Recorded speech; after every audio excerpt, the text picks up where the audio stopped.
Ob 8. zjutraj devetošolci in šestošolci še zadnjič pregledujejo matematične formule, ki jih bodo potrebovali pri reševanju preizkusov nacionalnega preverjanja znanja iz matematike. Vse srečo, hvala.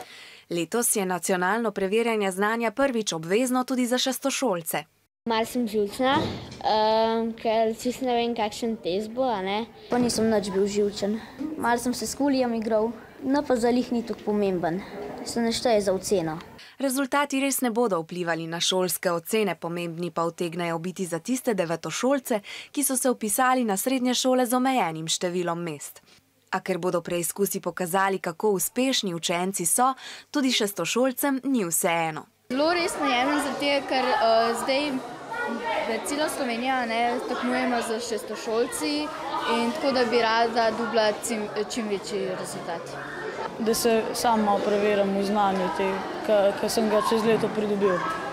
Po 60 minutah razmišljanja, računanja, risanja in pisanja so občutki različni. Jaz imam v bistvu kar tak v redu občutek za NPZ.